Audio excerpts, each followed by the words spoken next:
سورۃ الحج آیت نمبر 8۔ اللہ تعالیٰ فرماتے ہیں کہ اللہ کی آیات میں جھگڑا کرنے والوں کے دلوں میں غرور اور تکبر بھرا ہوتا ہے۔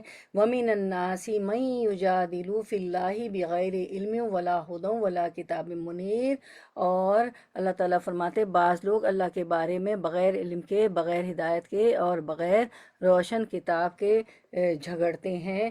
تو یہاں بغیر علم، اس آیت میں علم کے لفظ کا اطلاق شرعی زبان میں عموماً وحی الہی پر ہوتا ہے، مگر یہاں علم سے مراد فطری یا پیدائشی یا بدیہی یا تجرباتی دلیل علم ہے جو ہر انسان کو حاصل ہوتا ہے۔ یہ ایسے امور ہیں جن کے لیے کسی عقلی یا نقلی دلیل کی ضرورت نہیں ہوتی۔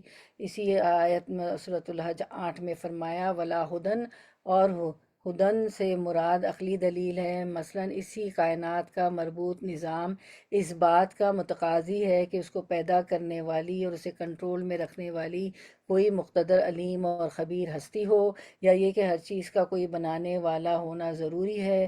کتاب منیر سے مراد کوئی نقلی یا سماعی دلیل ہے، یعنی ایسی دلیل جو کسی الہامی کتاب میں مذکور ہو، مثلا یہ کہ اس کائنات کا خالق اللہ تعالیٰ ہے اور اس کے تصرف و اختیار میں یا اس کی ذات و صفات میں کوئی دوسرا اس کا شریک نہیں ہے۔ لیکن بعض لوگ اللہ کے بارے میں بغیر علم کے، بغیر ہدایت کے اور کتاب منیر کے، کسی روشن کتاب کی دلیل کے بغیر جھگڑتے رہتے ہیں۔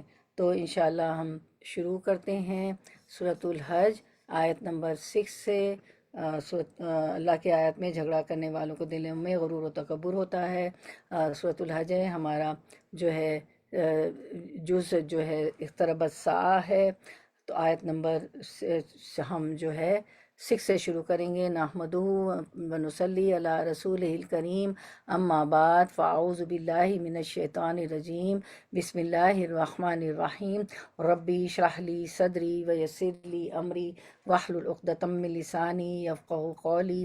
الحمد للہ الکبیر المتعالی ذی العزت والجبروت والجلال، الحمد للہ العظیم الحلیم، الحمد للہ الذی یقبل التوبۃ عن عبادہ ویعفو عن السیئات ویتجاوز عن المسیء ویغفر الزلات۔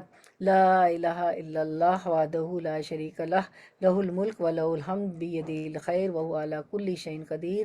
سب تعریفیں اللہ کے لیے ہے جو سب سے بڑا، سب سے بلند ہے، عزت والا، قہر والا اور جلال والا ہے۔ سب تعریفیں اللہ کے لیے ہے جو نہایت بردبار اور عظیم ہے۔ سب تعریفیں اللہ کے لیے ہے جو اپنے بندوں سے توبہ قبول کرتا ہے اور برائیوں کو معاف کرتا ہے اور گناہ گار سے تجاوز کرتا ہے اور لغزشوں کو بخش دیتا ہے۔ اللہ کے سوا کوئی معبود برحق نہیں، وہ اکیلا ہے، اس کا کوئی شریک نہیں، اسی کے لیے بادشاہت ہے، اسی کے لیے سب تعریف ہے، اسی کے ہاتھ میں ہر بھلائی ہے اور وہ ہر چیز پر پوری طرح قادر ہے۔ بے شک تو ہم تھوڑا سا رائیولوجی کو ریکیپ کر لیتے ہیں، ٹھیک ہے، ٹائم فار ریکیپ۔ تو ریکیپ کرتے ہیں انشاءاللہ۔ ہماری سورۃ الحج کی آیت نمبر 5 تھی، یا ایھا الناس ان کنتم فی ریب من البعث فانا خلقناکم من تراب ثم من نطفۃ۔ لوگو اگر تمہیں مرنے کے بعد جی اٹھنے میں شک ہو تو سوچو ہم نے تمہیں مٹی سے پیدا کیا، پھر نطفے سے، ثم من علقۃ، ثم من مضغۃ، پھر خون بستہ سے، پھر گوشت کے لوتھڑے سے، مخلقۃ وغیر مخلقۃ، پھر جو صورت دیا گیا تھا اور وہ بے نقشہ تھا، اور ہم تم پر ظاہر کر دیتے ہیں، اور ہم جسے چاہیں ایک ٹھہرائے ہوئے وقت تک رحم مادر میں رکھتے ہیں، ووم میں رکھتے ہیں، پھر تمہیں بچپن کی حالت میں دنیا میں لاتے ہیں کہ تم اپنی پوری جوانی کو پہنچو۔ تم میں سے بعض تو وہ ہیں جو فوت کر لیے جاتے ہیں اور بعض بے غرض عمر کی طرف پھر سے لوٹا دیے جاتے ہیں کہ وہ ایک چیز سے باخبر ہونے کے بعد پھر بنجر ہو جائے۔ تو دیکھتا ہے کہ زمین بنجر اور خشک ہے، پھر جب ہم اس پر بارش برساتے ہیں تو وہ ابھرتی ہے اور پھولتی ہے اور ہر قسم کی رونق دار نباتات اگاتی ہے۔ تو اللہ تعالیٰ فرماتے ہیں کہ ہم نے تمہیں مٹی سے پیدا کیا، ٹھیک ہے، تو ہم دیکھتے ہیں، تو اللہ تعالیٰ کہتے ہیں فَإِنَّا خَلَقْنَاكُم مِّن تُرَابٍ، ٹھیک ہے، تو تراب کو ہم دیکھ لیتے ہیں۔ تراب مٹی کو کہتے ہیں، اور مٹی غذا بنانے کے کام آتی ہے نا، مٹی سے ہی، زمین کی مٹی سے ہی پھل وہ درخت اگتے ہیں، کھیت خلیان اگتے ہیں، اور انہی سے ہمیں سبزی، پھل اور اناج، گندم، چاول، اناج، ساری گرینز ہمیں ملتے ہیں۔ تو اللہ تعالیٰ فرماتے ہیں من ترابن، تو تراب مٹی کو کہتے ہیں، اور مٹی غذا بنانے کے کام آتی ہے۔ پھر اللہ تعالیٰ فرماتے ہیں ثم من نطفتن، تو نطفہ سے غذا بنتا ہے۔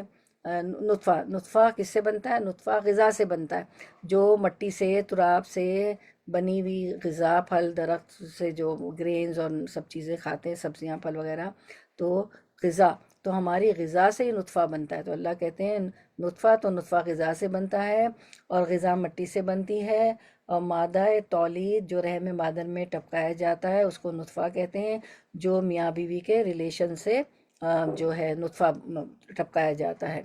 پھر اللہ تعالیٰ فرماتے ہیں نطفے کے بعد ثم من علقۃ، پھر ہم نے تمہیں جمے ہوئے خون سے پیدا کیا۔ جمع علقتن، جو یہ ہوتا ہے علقتن جمع ہوا خون ہوتا ہے، یہ معلق ہوتا ہے، لٹکا ہوا ہوتا ہے، یہ رحم مادر کے ساتھ لٹکا ہوا ہوتا ہے۔ پھر اللہ تعالیٰ فرماتے ہیں ثم من مدغتن، تو وہ مدغہ جو ہوتا ہے گوشت کا لوتھڑا بن جاتا ہے۔ مدغہ خون کا لوتھڑا ہوتا ہے جو بعد میں گوشت کا لوتھڑا بن جاتا ہے۔ پھر اللہ تعالیٰ فرماتے ہیں مخلقاتن، تو مخلقہ جو ہوتا ہے سے مراد وہ بچہ مراد ہے جس کی پیدائش واضح اور شکل و صورت نمایاں ہو جائے۔ مخلقہ ہموار، مکمل، وہ مدغہ، وہ خون کا لوتھڑا جو انسانی شکل میں ڈھل جائے، یعنی شکل دیا ہوا جس میں روح بھی پھونک دی جاتی ہو۔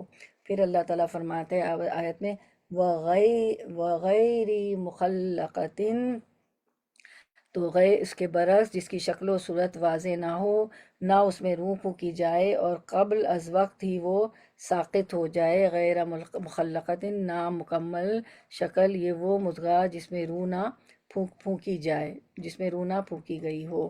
تو یہ حدیث میں بھی آتا ہے، یعنی نطفہ قطرہ منی سے 40 روز بعد علقتن گاڑھا خون، اور علقتن سے مدغتن گوشت کا لوتھڑا بن جاتا ہے۔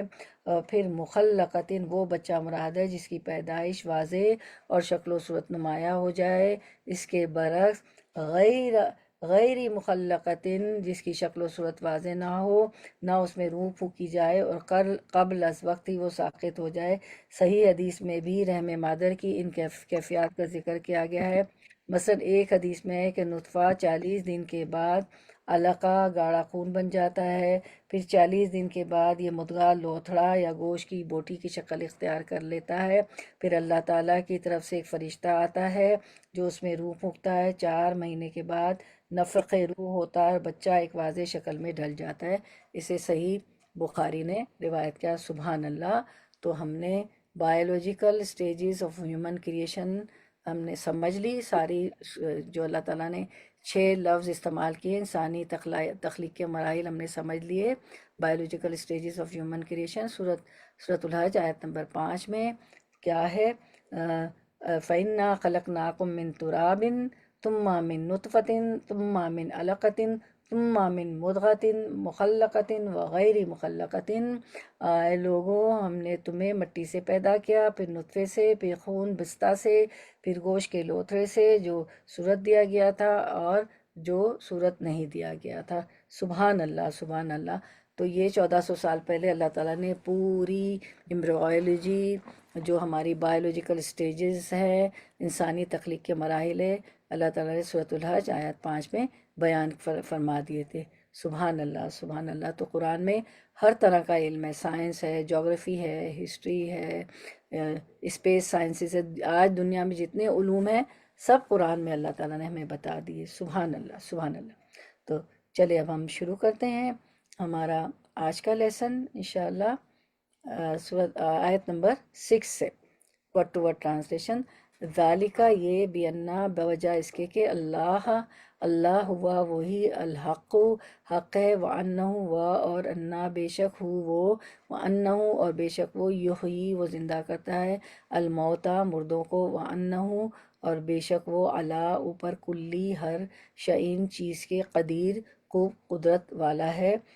سورۃ الحج آیت 6 رننگ ٹرانسلیشن، یہ سب کچھ اس لیے ہوتا ہے کہ اللہ ہی حق ہے، وہی مردوں کو زندہ کرتا ہے اور وہ ہر چیز پر قادر ہے۔ تو پچھلی آیت میں ہم نے سارے بایولوجیکل مراحل پڑھے، تخلیقی سٹیجز پڑھی، کس طرح ہم تخلیق میں آئے۔ تو یہ اس لیے ہے کہ اللہ ہی حق ہے، وہی مردوں کو زندہ کرتا ہے، وہ ہر چیز پر قادر ہے۔ تو یہ جو آیت ہے، اس جملے کے 3 مطلب ہو سکتے ہیں، ذَلِكَ بِأَنَّ اللَّهَ هُوَ الْحَقُّ، اور یہ تینوں ہی درست ہیں۔ 3 مطلب یہ ہے کہ ایک یہ کہ یہاں حق کا معنی ہے سچا، سچا هو الحق، یعنی حق کا معنی کیا ہے؟ سچا ہے۔ یعنی ان مثالوں سے معلوم ہوتا ہے کہ اللہ تعالیٰ بعث بعد الموت، یعنی موت کے بعد اٹھانے کو حتمی اور یقینی قرار دے رہے ہیں۔ تو اس کی بات بالکل، اللہ کی بات بالکل سچی ہے۔ دوسرا مطلب یہ ہے کہ اللہ تعالیٰ اپنی ذات، اللہ تعالیٰ کی اپنی ذات ایک ٹھوس حقیقت ہے، اس کا وجود کوئی فرضی وجود نہیں ہے، عقلی اشکالات کی وجہ سے تسلیم کر لیا گیا ہو، جیسا کہ فلاسفروں کا خیال ہے، جو علت و معلول کی کڑیاں جوڑتے جوڑتے جب عاجز آ جاتے ہیں تو ایک ہستی کو واجب الوجود یا علت العلل کاز فرض تسلیم کر لینے پر مجبور ہو جاتے ہیں۔ اس کے برعکس اللہ تعالیٰ ایک زندہ اور جاوید ہستی ہے، وہ حی و قیوم ہے، جو ہر چیز میں اپنی مرضی سے تصرف کرتا ہے اور ہر چیز پر کنٹرول رکھے ہوئے ہیں۔ اور تیسرا اس جملے کا، اس آیت کا مطلب یہ ہے کہ اس کائنات میں جو کچھ ظہور پذیر ہو رہا ہے وہ ٹھوس حقائق پر مبنی ہے، هو الحق۔ اللہ تعالیٰ یہ سب کائنات اور اس کائنات میں ظہور پذیر ہونے والے واقعات کو محض تفریح تباہ کے لیے پیدا نہیں کیا، اور ان تینوں معنی پر قرآن کی دوسری بے شمار آیات شاہد ہیں۔ سورۃ الیاسین 79 میں فرمایا، قُلْ یحیی الذی انشأها اول مرہ وہو بکل خلق علیم۔ اے محمد صلی اللہ علیہ وسلم، آپ ان کو جواب دیجئے کہ انہیں وہ زندہ کرے گا جس نے اول مرتبہ پیدا کیا، جو سب طرح کی پیدائش کا بخوبی جاننے والا ہے۔ اور جو کام پہلی دفعہ ہو جائے تو دوسری دفعہ تو اور آسان ہو جاتا ہے انسانوں کے لیے، تو اللہ تعالیٰ کے لیے کیا مشکل ہے۔ سورۃ الیاسین ہی میں 81 82 میں فرمایا، اولیس الذی خلق السماوات والارض بقادر علی ان یخلق مثلہم، جس نے آسمانوں اور زمین کو پیدا کیا، کیا وہ ہم جیسوں کو پیدا کرنے پر قادر نہیں؟ بلا، بے شک قادر ہے، وہو الخلاق العلیم، اور وہی پیدا کرنے والا دانا بینا ہے۔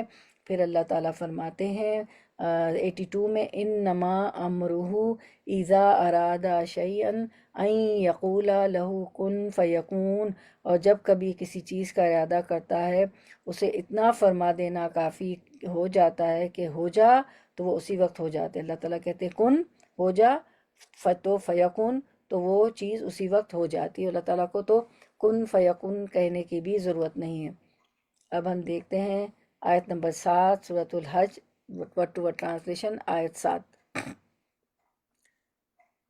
وَأَنَّ السَّاعَةَ، وَأَنَّ، اور بے شک، السَّاعَةَ قیامت، آتیتن آنے والی ہے، لا ریب نہیں کوئی شک، فیہا اس میں، وَأَنَّ اور بے شک، اللہ یبعث وہ دوبارہ اٹھائے گا، من انہیں جو فی القبور قبروں میں ہے۔ قبور کا سنگولر کیا ہے؟ قبور تو پلورل ہے، قبروں ہیں، سنگولر کیا ہے؟ قبر۔ جی جزاک اللہ خیر، جی خبر۔ جی جزاک اللہ خیر، قبر، جی قبر، قبر۔ تو رواں ترجمہ سورۃ الحج 7، اور یہ کہ قیامت آنے والی ہے جس میں کوئی شک و شبہ نہیں، اور یقیناً اللہ تعالیٰ قبروں والوں کو دوبارہ زندہ فرمائے گا۔ اور جو ہے ہماری جو ہے اسلام کی بنیاد بھی یہی ہے نا کہ آمنت باللہ و ملائکتہ و کتبہ و رسلہ والیوم الآخر، ہے نا، یوم آخرت پہ، آخرت کے دن پہ، قیامت پہ ہمیں یقین رکھنا ہے، والقدر خیرہ و شرہ من اللہ تعالی والبعث بعد الموت۔ تو اس میں کوئی شک و شبہ نہیں، قیامت آنے والی ہے، آخرت کا دن آئے گا، اور یقیناً اللہ تعالیٰ قبروں والوں کو دوبارہ زندہ فرمائے گا۔ سورۃ الیاسین 78 سے 80 میں فرمایا، وَضَرَبَ لَنَا مَثَلًا وَنَسِیَ خَلْقَهُ، اور اس نے ہمارے لیے مثال بیان کی اور اپنی اصل پیدائش کو بھول گیا۔ قال من یحیی العظام وہی رمیم، کہنے لگا ان کی گلی سڑی ہڈیوں کو کون زندہ کر سکتا ہے۔ تو اللہ تعالیٰ کو انسان مثالیں دینے لگتے ہیں کہ گلی سڑی اور اپنی پیدائش کو بھول جاتے ہیں کہ جس نے پہلی دفعہ پیدا کیا اس کے لیے دوسری بار پیدا کرنا کیا مشکل ہے۔ اللہ تعالیٰ تو کن کہے فیکن اور ہو جائے، اللہ تعالیٰ کو تو کن فیکن کہنے کی بھی ضرورت نہیں ہے، اس کے باوجود وہ کہتے ہیں کہ ان کی گلی سڑی ہڈیوں کو کون زندہ کر سکتا ہے۔ تو اللہ تعالیٰ فرماتے ہیں کہ اے محمد صلی اللہ علیہ وسلم جواب دیجئے، ہم قل کو یحییها الذی انشأها اول مرہ وہو بکل خلق علیم۔ اے محمد صلی اللہ علیہ وسلم آپ جواب دیجئے کہ انہیں وہ زندہ کرے گا جس نے اول مرتبہ پیدا کیا، جو سب طرح کی پیدائش کا بخوبی جاننے والا ہے۔ 780 میں فرمایا الذی جعل لکم من الشجر الاخضر نارا فاذا انتم منہ توقدون، وہی جس نے تمہارے لیے سبز درخت سے آگ پیدا کر دی جس سے تم یکایک آگ سلگاتے ہو۔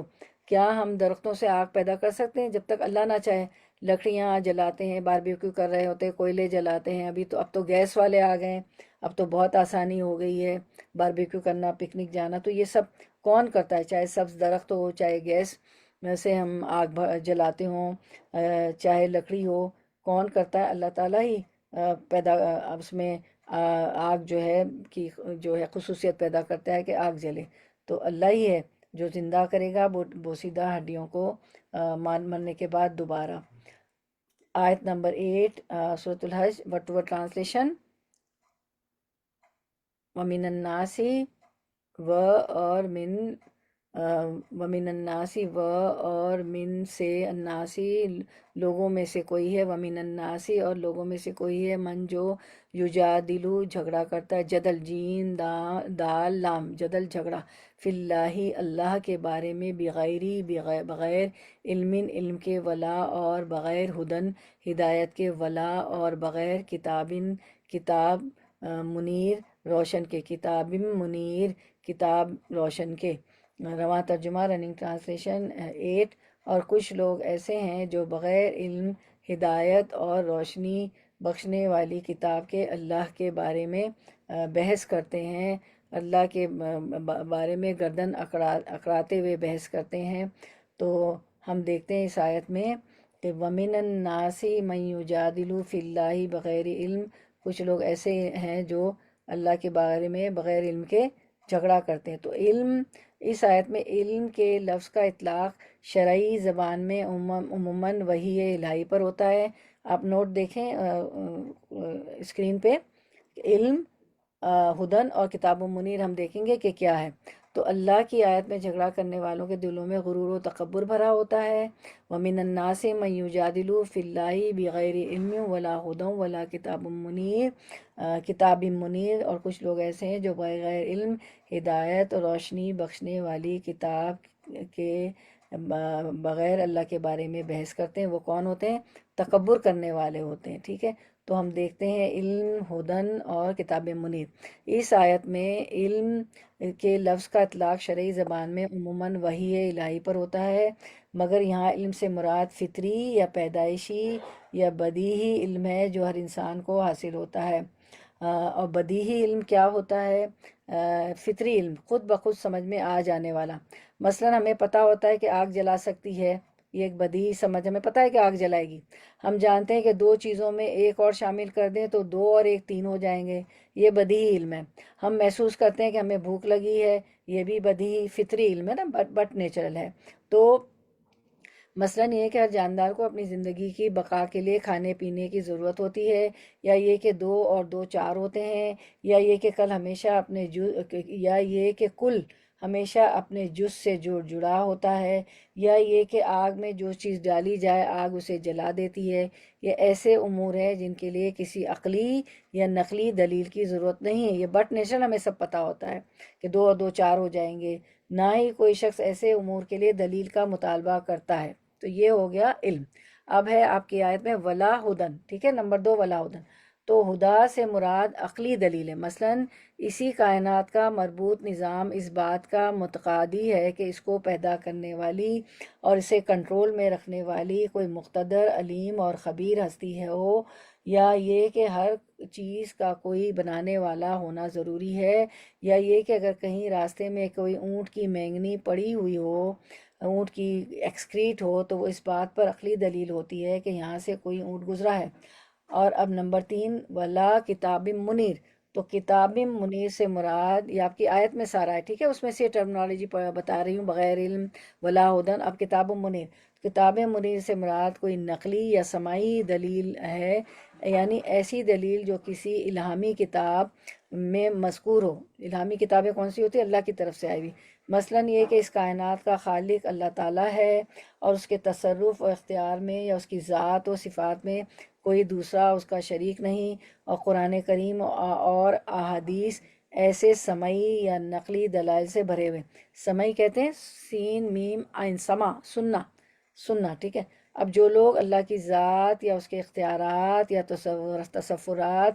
تصرفات، اس کی اختیارات اور اس کے تصرفات یا اس کی دوسری صفات کے بارے میں بحث یا کج بحثی یا جھگڑا کرتے ہیں، ان کے پاس نہ تو کوئی بدہی یا تجرباتی دلیل علم ہوتا ہے، نہ کوئی عقلی دلیل ہدایت ہدن ہوتی ہے، اور نہ ہی کوئی سمعی نقلی کتاب منیر دلیل ہوتی ہے۔ ان کی بحث فقط برائے بحث یا کج بحثی ہوتی ہے، نہ ان کے پاس کوئی علم ہوتا ہے، نہ ہدایت ہوتی ہے، نہ کتاب منیر کوئی روشن ہدایت اور روشنی بخشنے والی کتاب ہوتی ہے، اور نہ قرآن سے لیتے ہیں علم، نہ حدیث سے لیتے ہیں، بغیر ساری جو ہے پروف کے بحث فقط برائے بحث یا کج بحثی کرتے ہیں اللہ کے بارے میں۔ ان کے پاس یہ بات کہنے کے سوا کوئی جواب نہیں ہوتا کہ چونکہ ہمارے آبا و اجداد ایسا کرتے آئے ہیں، لہٰذا ہم بھی ایسا کرتے ہیں یا کرتے رہیں گے۔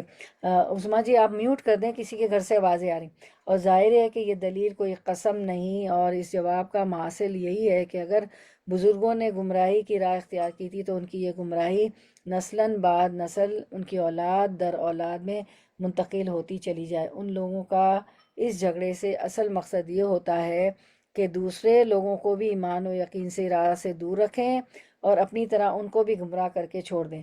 ایسے بغض و ناد رکھنے والوں کو اللہ تعالیٰ اس دنیا میں ذلیل اور رسوا کرے گا، اور اخروی عذاب تو بہرحال اس سے شدید تر ہوگا۔ تو بغیر کسی علم کے، بغیر ہدایت کے، بغیر کتاب منیر، کسی روشنی بخشنے والی کتاب کے، وہ خود بھی بھٹکتے ہیں، دوسروں کو بھی بھٹکاتے ہیں، خود بھی گمراہ ہوتے ہیں، دوسروں کو بھی گمراہ کرتے ہیں، اللہ کی آیت میں جھگڑا کرتے ہیں۔ کیونکہ یہ کون لوگ ہوتے ہیں؟ غرور اور تکبر کرنے والے ہوتے ہیں۔ اللہ کی آیت میں جھگڑا کرنے والوں کے دلوں میں غرور اور تکبر بھرا ہوتا ہے، تو اور اس لیے جدال کرتے ہیں، اس لیے لڑتے ہیں، تکبر کی وجہ سے خود بھی بھٹکتے ہیں، دوسروں کو بھی بھٹکاتے ہیں۔ بغیر علم ولا ہدم ولا کتاب منیر، نہ ان کے پاس کوئی علم ہوتا ہے، نہ ہدایت ہوتی ہے، اور نہ روشنی بخشنے والی کتاب ہوتی ہے۔ اسی بات کو سورۃ الغافر میں اللہ سبحانہ تعالیٰ فرماتے ہیں 56۔ سورۃ الغافر کا دوسرا نام کیا ہے؟ کون بتائے گا؟ سورۃ الغافر کا ایک اور نام بھی ہے جی، کون سورہ بتائے گا؟ مومن، سورۃ مومن، جی، جزاک اللہ خیر، بارک سورہ اللہ فیک۔ مومن۔ جی جزاک اللہ خیر۔ ان الذین یجادلون فی آیات اللہ بغیر سلطان آتاہم، جو لوگ بغیر کسی سند کے جو ان کے پاس آئی ہو اللہ کی آیات میں جھگڑا کرتے ہیں، ان فی صدورہم الا کبر ما ہم ببالغیہ، ان کے دلوں میں تکبر بھرا ہوتا ہے مگر وہ اس بڑائی کو پا نہیں سکتے۔ فاستعذ باللہ انہ هو السمیع البصیر، مگر وہ اس بڑائی کو پا نہیں سکتے جس کی وہ آرزو رکھتے ہیں، لہٰذا اے محمد صلی اللہ علیہ وسلم آپ ان کی شرارتوں سے اللہ کی پناہ مانگے، بلا شبہ وہ سب کچھ سننے والا دیکھنے والا ہے۔ اصل میں وہ یہ سوچتے ہیں کہ اگر ہم نے رسول صلی اللہ علیہ وسلم کی بات مان لی تو پھر ہمیں اس کا مطیع بن کر رہنا پڑے گا، اور یہی پندار نفس ان کے ایمان لانے میں آڑے آ رہا ہے۔ مگر جس بڑا بننے رہنے کی انہیں فکر دامنگیر ہے، تو وہ بڑائی ان کے پاس رہ نہیں سکتی، الا کبرم ما ہم ببالغیہ، مگر وہ اس بڑائی کو پا نہیں سکتے۔ اللہ کے فرماتے ہیں تو وہ بڑائی ان کے پاس رہ نہیں سکتی، کیونکہ عزت اور ذلت تو اللہ کے ہاتھ میں ہے، اور اللہ اور اس کے رسول کی مخالفت کرنے والا کبھی عزت نہیں پا سکتا۔ جس بلند مقام پر وہ اپنے آپ کو کھڑا سمجھ رہے ہیں، وہ لازماً انہیں اس مقام سے نیچے اترنا اور ذلیل ہونا پڑے گا، کیونکہ اللہ کی بات کا انکار کرتے ہیں اور جھگڑا کرتے ہیں، جدال کرتے ہیں بغیر کسی دلیل کے۔ اب ہم جو ہے آیت نمبر نیکسٹ آیت کر لیتے ہیں انشاءاللہ، آیت نمبر 9، نہیں ہماری آیت نمبر، ہاں، ثانیہ، موڑنے والا ہے اطفی شانہ اپنا، لیدلہ تاکہ وہ بھٹکا دے، ان سبیل اللہ اللہ کے راستے سے، لا لیے ہو اس کے، لہو اس کے لیے ہے، فی الدنیا فی میں، الدنیا دنیا، فی الدنیا دنیا میں، خزیون رسوائی، ونذیقہ و اور نو ہم، ذیقہ سے چکھائیں گے ہو اسے، ونذیقہ اور ہم چکھائیں گے اسے، یعنی اللہ تعالیٰ چکھائیں گے اسے، یہ زال واقاف ذوق اس کا روٹ ورڈ ہے، یوما دن، القیامتی قیامت کے، عذاب عذاب، الحریق آگ کا، رننگ ٹرانسلیشن، اور ازرائے تکبر حق سے اپنا پہلو موڑتے ہیں تاکہ دوسروں کو اللہ کی راہ سے بھٹکا دیں، ایسے شخص کے لیے دنیا میں رسوائی ہے، اور قیامت کے دن ہم اس کو جلا دینے والے عذاب کا مزہ چکھائیں گے۔ ثانیہ، ثانی کہتے ہیں دو کو، اثنین ہوتا ہے نا، اثنین واحد ایک، اثنین دو، ثانی دو، تو ثانیہ دو، اطفی اپنا یعنی کہ پہلو، شانہ، تو یہ کیا کرتے ہیں کہ اپنا ثانیہ اطفی اپنا پہلو موڑتے ہیں، ٹھیک ہے، اعراض برستے ہیں، اللہ تعالیٰ سے اعراض برستے ہیں، منہ موڑتے ہیں اللہ کی باتوں سے، کیوں؟ لیضل عن سبیل اللہ تاکہ دوسروں کو اللہ کی راہ سے بھٹکا دیں، خود بھی بھٹکتے ہیں اور دوسروں کو بھی اللہ کی راہ سے بھٹکاتے ہیں، تو ان کے لیے کیا ہے؟ لہو فی الدنیا خزیون، ایسے شخص کے لیے دنیا میں رسوائی ہے، ونذیقہ یوم القیامت عذاب الحریق، اور قیامت کے دن ہم اس کو جلا دینے والے عذاب کا مزہ چکھائیں گے، عذاب الحریق، جلا دینے والا عذاب، کیونکہ خود بھی بھٹکتے ہیں اللہ کی باتوں سے، ازرائے تکبر، کبر اور تکبر کی وجہ سے اپنا پہلو موڑتے ہیں، اپنا منہ موڑتے ہیں، اعراض برستے ہیں، مان کے نہیں دیتے ہیں، تاکہ خود بھی بھٹکیں، دوسروں کو بھی بھٹکائیں، تو ان کے لیے دنیا میں رسوائی اور آخرت میں عذاب الحریق، جلا دینے والا عذاب ہے۔ اسی بات کو اللہ تعالیٰ نے سورۃ الاسراء میں 83 میں فرمایا۔ اور کچھ لوگ کیا ہوتے ہیں کہ جب خوشحالی ہوتی ہے، جب ان پہ خوشحالی آتی ہے، خوب نعمتیں آتی ہے، تو اللہ کو بھول جاتے ہیں، تو اسی بات کو اللہ تعالیٰ نے فرمایا سورۃ الاسراء 83 میں، وَإِذَا أَنْعَمْنَا عَلَى الْإِنسَانِ أَعْرَضَ وَنَأَىٰ بِجَانِبِهِ، اور انسان پر جب ہم اپنا انعام کرتے ہیں تو وہ منہ موڑ لیتا ہے اور کروٹ بدل لیتا ہے، وَإِذَا مَسَّهُ الشَّرُّ كَانَ يَئُوسًا، اور جب اسے کوئی تکلیف پہنچتی ہے تو وہ مایوس ہو جاتا ہے۔ اس میں انسان کی حالت و کیفیت کا ذکر ہے، جس میں وہ عام طور پر خوشحالی کے وقت اور تکلیف کے وقت میں مبتلا ہوتا ہے، خوشحالی میں وہ اللہ کو بھول جاتا ہے اور تکلیف میں مایوس ہو جاتا ہے، لیکن اہل ایمان کا معاملہ دونوں حالتوں میں سے مختلف ہوتا ہے، تو جب بہت زیادہ انعامات، بہت زیادہ نعمتیں بھی ہوتی ہیں تو بھی ونآ بجانبی، تو وہ کروٹ بدل لیتا ہے، اللہ سے منہ موڑ لیتا ہے، راز برستا ہے، اور اللہ کو بھول جاتا ہے۔ اور سورۃ المنافقون میں اسی بات کو فرمایا آیت 5 میں۔ اچھا، بائی دا وے، سورۃ الاسراء کا دوسرا نام کیا ہے؟ بنی اسرائیل، بنی بنی اسرائیل، بڑے پرابلم ٹھیک ہو رہے ٹھیک، ہیں۔ جید جید جدا۔ بنی سورۃ اسرائیل۔ المنافق، جی، المنافقون 5 میں فرمایا، وَإِذَا قِيلَ لَهُمْ تَعَالَوْا يَسْتَغْفِرْ لَكُمْ رَسُولُ اللَّهِ لَوَّوْا رُؤُوسَهُمْ، اور جب ان سے کہا جاتا ہے کہ آؤ تمہارے لیے اللہ کے رسول استغفار کریں، تو اپنے سر مٹکاتے ہیں، تو وہاں بھی کیا کرتے ہیں؟ لَوَّوْا رُؤُوسَهُمْ، اپنے سر مٹکاتے ہیں، وَرَأَيْتَهُمْ يَصُدُّونَ وَهُمْ مُسْتَكْبِرُونَ، اور آپ دیکھیں گے کہ وہ تکبر کرتے ہوئے رک جاتے ہیں، ان کا گھمنڈ اور تکبر اور فخر ہوتا ہے کہ بات مان کے نہیں دیتے۔ سورۃ اللقمان میں فرمایا آیت نمبر 7، وَإِذَا تُتْلَى عَلَيْهِ آيَاتُنَا وَلَّى مُسْتَكْبِرًا كَأَن لَّمْ يَسْمَعْهَا كَأَنَّ فِي أُذُنَيْهِ وَقْرًا، جب اس کے سامنے ہماری آیتیں تلاوت کی جاتی ہیں تو تکبر کرتا ہوا اس طرح منہ پھیر لیتا ہے گویا اس نے سنا ہی نہیں، گویا اس کے دونوں کانوں میں ڈاٹ لگے ہوئے ہیں جس سے آواز اندر نہ جاتی۔ اذو نہیں، یہ اذو نین تھا، یعنی دو کان، ٹھیک ہے؟ تو نون جو ہے حذف ہو گیا کیونکہ اس میں جو ہے پروناؤن ضمیر آ گیا، اذو نہیں ہے، اس کے دونوں کان، ٹھیک ہے؟ تو فبشروا بعذاب علیم، تو آپ اسے دردناک عذاب کی اے محمد صلی اللہ علیہ وسلم خبر سنا دیجئے۔ تو یہ عذرائے تکبر حق سے اپنے پہلو موڑتے ہیں تاکہ دوسروں کو اللہ کی راہ سے بھٹکا دیں، ایسے شخص کے لیے دنیا میں رسوائی ہے اور قیامت کے دن ہم اس کو جلا دینے والے عذاب کا مزہ سکھائیں گے۔ ثانیہ اطفی لیضل عن سبیل اللہ، آیت نمبر 9، لہو فی الدنیا خزی ونذیقہ یوم القیامت عذاب الحریق۔ پھر ہم دیکھتے ہیں کہ یہ جو ہے نا آیت جو ہے یوم القیامتی عذاب الحریق، ٹھیک ہے؟ وَنُذِيقُهُ یوم القیامتی عذاب الحریق، تو قیامت کے دن اس کو ہم آگ کیا عذاب کا مزہ چکھائیں گے، ٹھیک ہے؟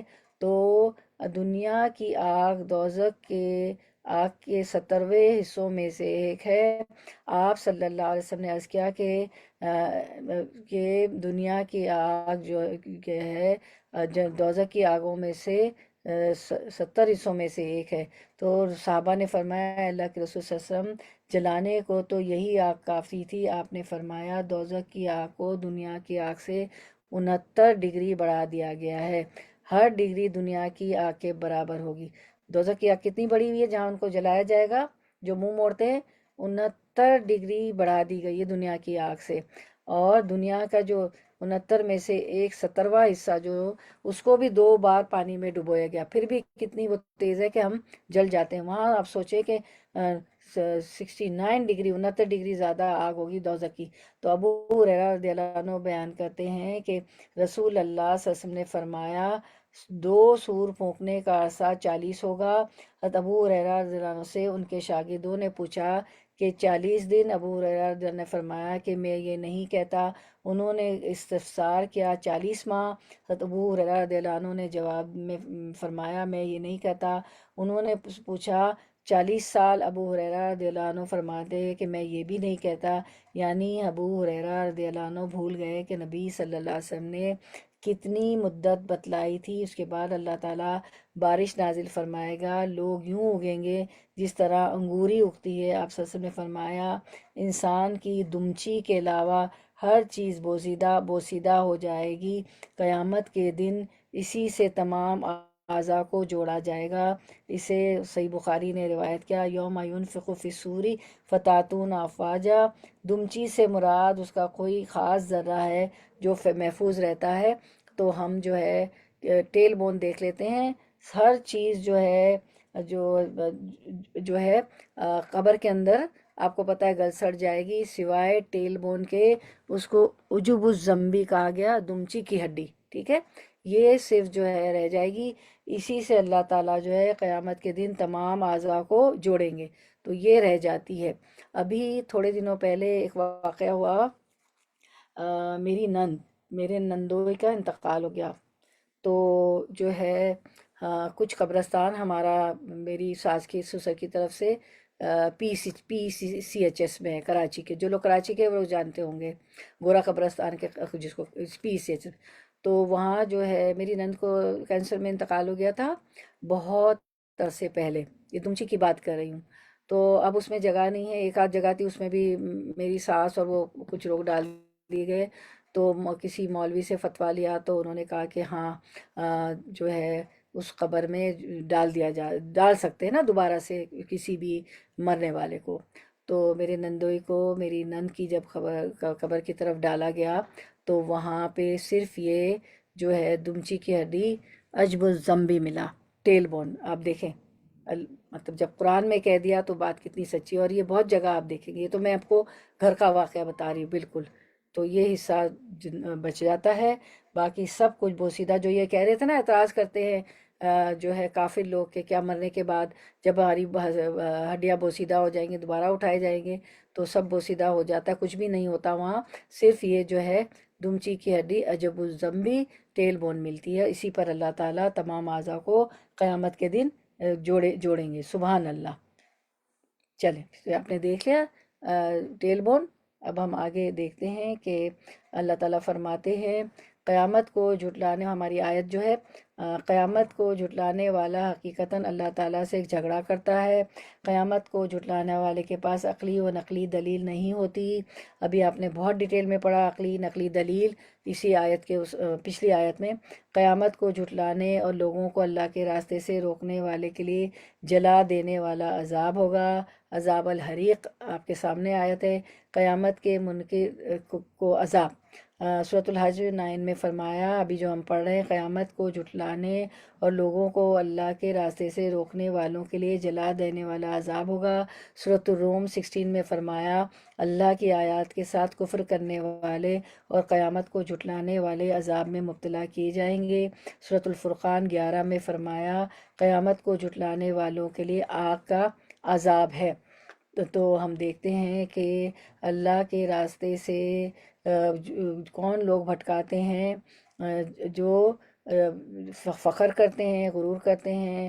تو جو بغیر علم، ہدایت اور کتاب روشن کے اللہ کے بارے میں جھگڑا کرتے ہیں.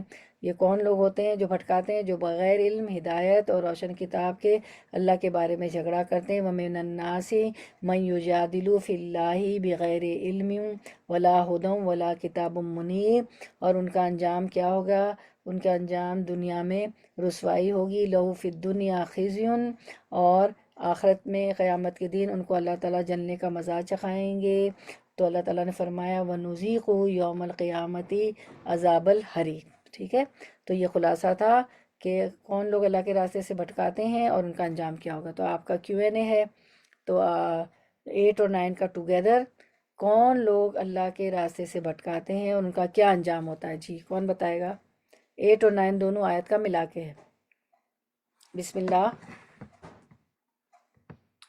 جو جی لوگ اللہ کی آیتوں پہ جھگڑا کرتے ہیں جی وہ لوگوں کو جو ہے اللہ کے راستے سے بھٹکا جی دیتے ہیں. جی بالکل بھٹکا دیتے ہیں. جزاک اللہ اور خیر. جو لوگ اللہ کے لیے ایسے بھٹکاتے ہیں ان کو یہ کہ غرور و تکبر کرتے ہیں اور اللہ تعالیٰ ان کا برا انجام ہوگا. جی بالکل بالکل. اب آپ کے سامنے آ گئی. آپ کا ہم دیکھ لیتے ہیں Q&A آ گیا ہمارے پاس، تو ہم دیکھ لیتے ہیں Q&A. بالکل صحیح جواب ہے. کون لوگ اللہ کے راستے سے بھٹکاتے ہیں ان کا کیا انجام ہوگا؟ جو بغیر علم، ہدایت اور کتاب روشن کے اللہ کے بارے میں جھگڑا کرتے ہیں. وَمِنَ النَّاسِ مَن يُجَادِلُ فِي اللَّهِ بِغَيْرِ عِلْمٍ وَلَا هُدًى وَلَا كِتَابٌ مُنِيرٌ. ٹھیک ہے، اور ان کا انجام کیا ہوگا؟ انجام دنیا میں رسوائی ہے. لہو فی الدنیا خزی. اور پھر قیامت کے دن ان کو اللہ تعالیٰ جلنے کا مزہ چکھائیں گے. وَنُذِيقُهُ يَوْمَ الْقِيَامَةِ عَذَابَ الْحَرِيقِ. ٹھیک ہے، بارک اللہ فی الم. اب آیت نمبر 10 کر لیتے ہیں. ورڈ ٹو ورڈ ٹرانسلیشن آیت 10. ذَلِكَ بِمَا قَدَّمَتْ يَدَاكَ. سورۃ الحج آیت 10 ورڈ ٹو ورڈ ٹرانسلیشن. اچھا اسکرین رک گیا، ہمیں نظر نہیں آ رہا ہے. ذالکا یہ، بیما بوجہ اس کے، جو قدمت آگے بھیجا، یدا کا تیرے دونوں ہاتھوں نے، وَأَنَّا اور بے شک اللہ لیسا نہیں ہے، بِظَلَّامٍ ظلم کرنے والا، للعبید بندوں پر. رما ترجمہ. اور کہیں گے یہ تیرے اپنے ہی اعمال کا بدلہ ہے جو تو نے آگے بھیجے تھے، ورنہ اللہ اپنے بندوں پر کبھی ظلم نہیں کرتا. یہ رما ترجمہ تھا. ذالکا بما قدمت یداکا. اور فرشتے کہیں گے یہ تیرے اپنے ہی اعمال کا بدلہ ہے جو تو نے آگے بھیجا تھا، ورنہ اللہ تعالیٰ ظالم نے. اب شخص دراصل ہر شخص مطلب کچھ لوگ 3 جرائم کے مرتکب ہوتے ہیں. ایک تو اس نے جہالت، تعصب اور حد درمی کی بنا پر وحی الہی کا انکار کیا، جو پچھلی آیت میں ہم نے پڑھا، جبکہ اس کے پاس نہ کوئی تجرباتی دلیل تھی، نہ عقلی اور نہ نقلی. ٹھیک ہے. دوسرے تکبر اور پندار نفس کا معاذرہ کیا، تکبر کی وجہ سے یہ بھی ہم پڑھا ہے. اور تیسرے اور لوگوں کو بھی رائے حق سے دور رکھنے کا سبب بنا. لہٰذا اس عذاب شدید سے بہتر واضح طور پر بتلا دیا جائے گا کہ تمہارے اپنے ہی بھیجے ہوئے اعمال کا بدلہ ہے۔ اللہ تعالیٰ کسی کو خواہ مخواہ عذاب دینے کا شوق نہیں رکھتا اور نہ ہی کسی پر ظلم کرنا اللہ کے شایانہ شان ہے۔ وَأَنَّ اللَّهَ لَيْسَ بِظَلَّامٍ لِّلْعَبِيدِ، اور اللہ اپنے بندوں پر کبھی ظالم نہیں ہوتا، یہ تیرے اپنے ہی اعمال کا بدلہ ہے جو تو نے آگے بھیجے۔ تو اور سورۃ الدخان میں 48-50 اللہ تعالیٰ نے فرمایا خُذُوهُ فَاعْتِلُوهُ إِلَىٰ سَوَاءِ الْجَحِيمِ، اسے پکڑ لو پھر گھسیٹتے ہوئے بیچ جہنم تک پہنچاؤ۔ یہ کون کہیں گے؟ یہ جہنم پر مقرر فرشتوں سے اللہ تعالیٰ فرمائیں گے کہ ایسے لوگوں کو جو خود بھی بھٹکتے ہیں، دوسروں کو بھی بھٹکاتے ہیں اور جہالت، تعصب، حد درمی کی بنا پر وحی الہی کا انکار کرتے ہیں، نہ ان کے پاس کتاب منیر ہوتی ہے، نہ ہدن ہوتی ہے، نہ علم ہوتا ہے، نہ کوئی تجرباتی دلیل تھی، نہ عقلی دلیل تھی، تکبر تھا، اور اب تکبر کی وجہ سے یہ سارا کچھ کیا، لوگوں کو بھی حق سے دور رکھا، خود بھی دور رہے۔ تو ایسے لوگوں کو خُذُوهُ فَاعْتِلُوهُ إِلَىٰ سَوَاءِ الْجَحِيمِ، اسے پکڑ لو پھر گھسیٹتے ہوئے بیچ جہنم تک پہنچاؤ۔ اللہ تعالیٰ جہنم کے فرشتوں سے کہوں گے پھر ثُمَّ صُبُّوا فَوْقَ رَأْسِهِ مِنْ عَذَابِ الْحَمِيمِ، پھر اس کے سر پر سخت گرم پانی کا عذاب بہاؤ۔ اس سے یہ ہوگا کہ اوپر سے سر سے سخت گرم پانی جب بہایا جائے گا تو اندر تک سب انتریاں اور سب کچھ جو ہے گل جائے گا، گرم پانی سے سب جل جائے گا۔ اس کے بعد اللہ تعالیٰ فرماتے ہیں آیت سورۃ دخان کی ہی آیت 49 میں ذُقْ اِنَّکَ أَنْتَ الْعَزِیزُ الْکریم، اس سے کہا جائے گا چختا جا، تو بڑا ذی عزت اور بڑے اکرام والا تھا، اب تو کیا چکھ آگ کا عذاب، یعنی دنیا میں اپنے طور پر بڑا ذی عزت اور صاحب اکرام بنا پھرتا تھا اور اہل ایمان کو حقارت کی نظر سے دیکھتا تھا، تو جو بڑا ذی عزت عزیز الکریم تھا اور بڑے اکرام والا تھا، اب تو کیا کر، تو ذلت کا عذاب چکھ، ذُقْ چکھ، اِنَّ هَٰذَا مَا كُنتُم بِهِ تَمْتَرُونَ، یہی وہ چیز ہے جس میں تم شک کیا کرتے تھے، کیا کہ قیامت آئے گی اور عذاب بھی ہوگا۔ ٹھیک ہے، چلیں ہم اب 11 کر کے کنکلوڈ کرتے ہیں، آیت نمبر 11 کر کے فنش کرتے ہیں، ٹائم بھی اپ ہو جائے گا۔ وَمِنَ النَّاسِ، اور لوگوں میں سے کوئی ہے، من جو یعبدو عبادت کرتا ہے اللہ کی، علی حرفین کنارے پر، فَإِن پھر اگر اصابہ پہنچے اسے خیرن بھلائی، اطمئنا وہ مطمئن ہو جاتا ہے، بہی اس پر، وَإِن اور اگر اصابتہ پہنچے اسے فتنتن آزمائش، انقلبا وہ پلٹ جاتا ہے، علی وجہہ اپنے چہرے پر، خسرا اس نے نقصان اٹھایا، دنیا کا، والآخرہ اور آخرت کا، ذالک یہ ہے، ہوا وہ، الخسران خسارہ، نقصان، المبین کھلا۔ رواں ترجمہ رننگ ٹرانسلیشن 11، اور لوگوں میں کوئی ایسا بھی ہے جو کنارے پر کھڑا ہو کر اللہ کی عبادت کرتا ہے، اگر اسے کچھ فائدہ ہو تو اسلام سے مطمئن ہو جاتا ہے اور اگر کوئی مصیبت پڑ جائے تو الٹا پھر جاتا ہے، ایسے شخص نے دنیا کا بھی نقصان اٹھایا اور آخرت کا بھی، یہ ہے سری خسارہ۔ تو یہ جو ہوتے ہیں نا کچھ لوگ، وَمِنَ النَّاسِ مَن یعبد اللہ علی حرف، اور لوگوں میں کوئی ایسا بھی ہے جو کنارے پر کھڑا ہو کر اللہ کی عبادت کرتا ہے۔ تو کنارے پر رہ کر اللہ کی عبادت کرنے سے کیا مراد ہے؟ اس سے مراد ہے پورے شعور کے ساتھ اسلام میں داخل نہ ہونا، دین سے صرف سرسری ظاہری تعلق رکھنا، وقتی تعلق رکھنا، فائدے کے لیے اسلام قبول کرنا، تکلیف آنے پر پیچھے ہٹ جانا، دھیان اور دلچسپی صرف دنیا میں ہی ہونا، اور پھر ان کا انجام کیا ہوتا ہے؟ ان کا انجام دنیا اور آخرت کا خسارہ، ذالک هو الخسران المبین۔ ٹھیک ہے، اس سے اب تو ہمیں کیا، اپنے عمل کے لیے ہم یہ سیکھتے ہیں کہ ہمیں پورے شعور کے ساتھ اسلام میں داخل ہونا چاہیے، حالات جیسے بھی ہوں دین سے منہ نہیں موڑنا چاہیے۔ اسی بات کو اللہ تعالیٰ نے سورۃ البقرہ 208 میں فرمایا، یا ایھا الذین آمنوا ادخلوا فی السلم کافہ، اے ایمان والو اسلام میں پورے کے پورے داخل ہو جاؤ اور شیطان کی قدموں کی پیروی نہ کرو کیونکہ وہ تمہارا کھلا دشمن ہے۔ تو یہ ہماری آیت 11۔ تو فَإِنْ أَصَابَهُ خَيْرٌ اطْمَأَنَّ بِهِ، اور یعنی کفر اور اسلام کی سرحد پر ہی ومن الناس من یعبد اللہ علی حرف، یعنی کفر اور اسلام کی سرحد پر ہی کھڑا رہتا ہے، اسلام میں داخل ہوتا ہی نہیں، اور اس انتظار میں کھڑا ہے کہ اگر اسلام لانے سے کوئی فائدہ پہنچنے کی توقع ہے تو پھر تو اسے اسلام گوارا ہے۔ فَإِنْ أَصَابَهُ خَيْرٌ اطمأنَّ بِهِ، اور اگر اسے کچھ فائدہ ہوتا ہے تو اسلام سے مطمئن ہو جاتا ہے، لیکن اگر اسلام میں داخل نہ ہونے میں کوئی مشکل یا مادی نقصان نظر آ رہا ہو تو اسے فوراً کفر کی طرف نکل بھاگتا ہے۔ وَإِنْ أَصَابَتْهُ فِتْنَةٌ انقلب عَلَى وَجْهِهِ، اور اگر کوئی مصیبت پڑ جائے تو الٹا پھر جاتا ہے، دین سے نکل جاتا ہے، بھاگ نکلتا ہے، جیسا کہ عموماً منافقوں کا حال ہوتا ہے۔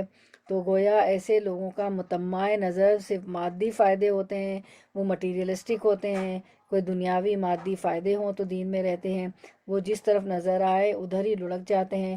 ایسے لوگ دینی اور دنیاوی دونوں لحاظ سے خسارے میں رہتے ہیں۔ خسرت دنیا والآخرہ، ایسے شخص نے دنیا کا بھی نقصان اٹھایا اور آخرت کا بھی۔ ذالک هو الخسران المبین، اور یہ ہے صریح خسارہ۔ دینی نقصان تو واضح ہے کہ ایسے لوگ جہنم کے سب سے نچلے طبقے میں داخل کیے جائیں گے۔ ان المنافقون فی الدرک الاسفل من النار، اور دنیاوی نقصان یہ ہوتا ہے کہ نہ کافر انہیں اپنا ہمدرد اور ساتھی سمجھتے ہیں اور نہ مسلمان، دونوں طرف سے ان کی ساکھ تباہ ہو جاتی ہے، اور بمصداق دھوبی کا کتا، نہ گھر کا نہ گھاٹ کا، انہیں کبھی بھی پذیرائی اور عزت نصیب نہیں ہوتی۔ تو اللہ تعالیٰ فرماتے ہیں کہ ادخلوا فی السلم کافہ، اے ایمان والو اسلام میں پورے کے پورے داخل ہو جاؤ، یعنی تمہارے عقائد، خیالات، تمہارے نظریات، تمہارے علوم، تمہارے طور طریقے، تمہارے رسم و رواج اور تمہاری کاروباری زندگی، سب کچھ ہی اسلام کے تابع ہونے چاہیے۔ اسلام اور ڈیلی روٹین الگ نہیں ہے، ٹھیک ہے؟ یہ ادخلوا فی السلم کافہ کی بات ہو رہی، یہ نہ ہونا چاہیے کہ دعویٰ تو اسلام کا کرو اور اپنے معاشی نظام روس سے مستعار لے لو اور سیاسی نظام انگریز سے، معاشی نظام جو آپ کے بڑے بڑے رئیس ہوتے ہیں، بڑے بڑے آپ کے جو اقتدار میں ہوتے ہیں ان سے لے لو، اور سیاسی نظام انگریز سے لے لو، یا مسجد میں تو تم اللہ کو یاد کرو اور کاروبار کرتے وقت اللہ یاد ہی نہ رہے، بیمانیاں کرو، ناپ تول میں کمی کرو، ناجائز طریقوں سے کمائی کرنا شروع کر دو، اور پھر جو ہے ادخلوا فی السلم کافہ ہم لوگ بیان کریں، یا ڈھنڈورا تو اطاعت رسول صلی اللہ علیہ وسلم کا، وہی ادخلوا فی السلم کافہ رکھیں تو اطاعت رسول صلی اللہ علیہ وسلم کا پیٹتے جاؤ، اور سب بدعات میں حصے دار بنتے رہو، لا الہ الا اللہ کا ورد بھی کرتے رہو، اور پیروں اور بزرگوں سے استمداد بھی طلب کرتے رہو۔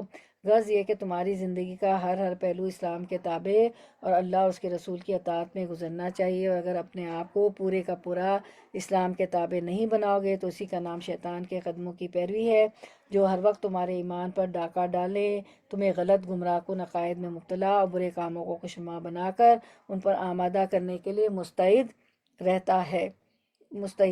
اگر تو یہی قریش مکہ کا حال تھا، اگر ان کے ہاں بارش پانی پاتے، جانوروں میں گھر میں برکت دیکھتے تو اطمینان سے کہتے بڑا اچھا دین ہے، اور اگر اس کے خلاف دیکھتے تو جھٹ سے بک دیتے کہ اس دین میں سوائے نقصان کے اور کچھ نہیں۔ اس پر یہ آیت اتری کہ ادخلوا، یہ ومن الناس من یعبد اللہ علی حرف، بروایت اوفی حضرت ابن عباس رضی اللہ عنہ سے منقول ہے کہ ایسے لوگ بھی تھے جو مدینہ پہنچتے ہی اگر ان کے ہاں لڑکا ہوتا یا ان کی اونٹنی بچہ دیتی تو انہیں راحت ہوتی، خوش ہو جاتے اور اس دین کی تعریفیں کرنے لگتے کہ دین اسلام تو بہت اچھا ہے، اور اگر کوئی بلا مصیبت آ گئی، مدینے کی ہوا موافق نہ آئی، گھر میں لڑکی پیدا ہو گئی، صدقے کا مال میسر نہ ہوا تو شیطانی وسوسے میں آ جاتے اور صاف کہہ دیتے کہ اس دین پر تو مشکل ہی مشکل ہے۔ تو یہ لوگ کرتے تھے نا۔ پھر جو ہے ہم دیکھتے ہیں کہ حضرت عبداللہ بن عباس بیان کرتے ہیں کہ ایک دن میں سواری پر رسول کریم صلی اللہ علیہ وسلم کے پیچھے سوار تھا تو آپ نے فرمایا کہ بچے میں تمہیں چند کلمات سکھاتا ہوں، یہ اللہ کو یاد رکھنا، وہ تجھے یاد رکھے گا، اللہ کو یاد رکھے گا۔ یہ حدیث ہے ترمذی کی۔ حضرت عبداللہ ابن عباس بیان کرتے ہیں کہ ایک دن میں سواری پر رسول کریم صلی اللہ علیہ وسلم کے پیچھے سوار تھا، آپ نے فرمایا بچے میں تجھے چند کلمات سکھاتا ہوں، اللہ کو یاد رکھنا، وہ تجھے یاد رکھے گا، اللہ کو یاد رکھے گا تو تو اسے اپنے سامنے پائے گا۔ اسکرین رک گیا ہے نا، حدیث نہیں آ رہی، جب سوال کرے گا تو اللہ ہی سے سوال کر، جب مدد طلب کرے تو اللہ ہی سے مدد طلب کرنا۔ یقین رکھ اگر تمام لوگ تجھے کوئی فائدہ دینے کے لیے جمع ہو جائیں، وہ اتنا ہی فائدہ پہنچا سکیں گے جتنا اللہ تعالیٰ نے تیرے لیے لکھ رکھا ہے، اور اگر وہ تجھے نقصان دینے پر تل جائے تو تجھے اتنا ہی نقصان پہنچے گا جتنا تیرے حق میں لکھا گیا ہے۔ قلمیں اٹھا لی گئی اور صحیفے خشک ہو چکے ہیں، تو اللہ ہی سے مدد مانگنا چاہیے۔ کتنی حدیث اچھی بات اللہ کے رسول صلی اللہ علیہ وسلم نے ان صحابی کو بتائی نا۔ تو اس آیت سے ہمیں پتہ چلا کہ مشرک، منافق اور قیامت کے منکر صرف مفاد کی بنیاد پر دین اور اللہ تعالیٰ کا نام لیتے ہیں۔ ابن الوقت کو اللہ تعالیٰ کی بندگی میں فائدہ پہنچے تو مطمئن ہوتا ہے، یہ ابن الوقت ہوتے ہیں، اللہ کی بندگی میں فائدہ پہنچے تو مطمئن ہوتا ہے ورنہ بھاگ کھڑا ہوتا ہے، یہ منافق ہوتے ہیں۔ مشرک اور منافق کو آخرت میں ناقابل تلافی نقصان ہوگا۔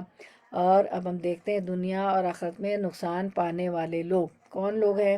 سورۃ المنافقون میں فرمایا 9 اپنے مالوں اور اولادوں کے بارے میں سستی کرنے والے دنیا اور آخرت میں نقصان اٹھائیں گے۔ سورۃ البقرہ 114 میں ارشاد باری تعالیٰ ہے جو لوگ مساجد کو برباد کرتے ہیں وہ دنیا اور آخرت میں ذلت اٹھائیں گے۔ سورۃ الہود 21 میں فرمایا جو لوگ اللہ کی راہ میں رکاوٹ بنتے ہیں وہ دنیا اور آخرت میں خسارہ پانے والوں میں سے ہوں گے۔ سورۃ النحل 109 میں فرمایا جن لوگوں نے دنیا کی زندگی کو آخرت پر ترجیح دی وہ دنیا اور آخرت میں خسارہ پائیں گے۔ سورۃ الحج 11 جو کہ ہم پڑھ رہے ہیں، منافق دنیا اور آخرت میں خسارہ پائے گا۔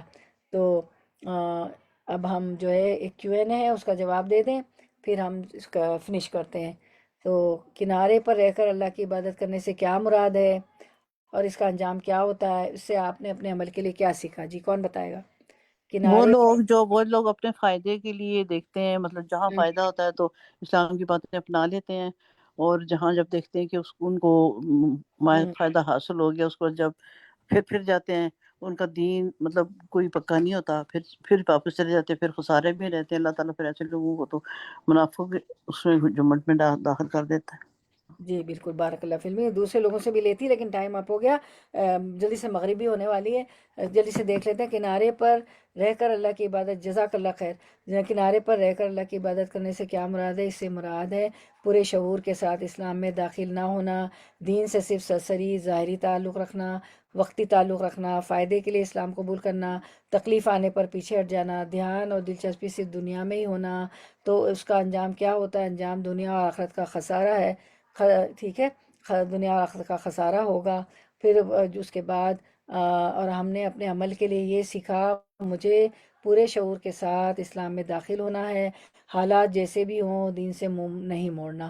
اللہ تعالیٰ ہمیں ان میں سے بنا دے کہ ادخلوا فی السلم کافہ، پورے کے پورے اسلام میں داخل ہو جائیں، چاہے جیسے بھی حالات ہوں، مشکلات بھی آئیں تو دین پہ قائم رہنا انشاءاللہ۔ اللہم اجعلنا منہم، اللہ ہمیں ان میں سے بنا دے۔ تو اب اسی پہ ہم اینڈ کرتے ہیں، کنکلوڈ کرتے ہیں۔ انشاءاللہ جمعے کو ملاقات ہوگی، گروپس ضرور دیکھتے رہیے گا، مجھے اسائنمنٹس بھی آ جاتے ہیں۔ اللہم وفقنا لما تحب وترضى، اللہ ہمیں توفیق دے کہ ہم وہ عمل کریں جس سے تو محبت کرتا ہے اور راضی ہوتا ہے۔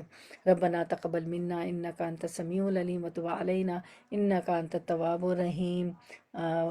وآخر دعوانا ان الحمد للہ رب العالمین۔ سبحانک اللہم وبحمدک، نشہد ان لا الہ الا انت، نستغفرک ونتوب الیک۔ چلیں آپ تلاوت سن لیجئے۔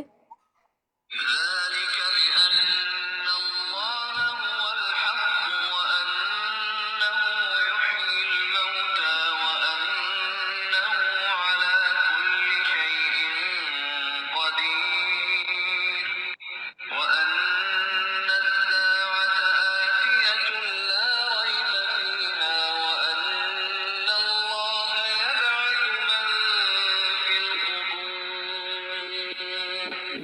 ومن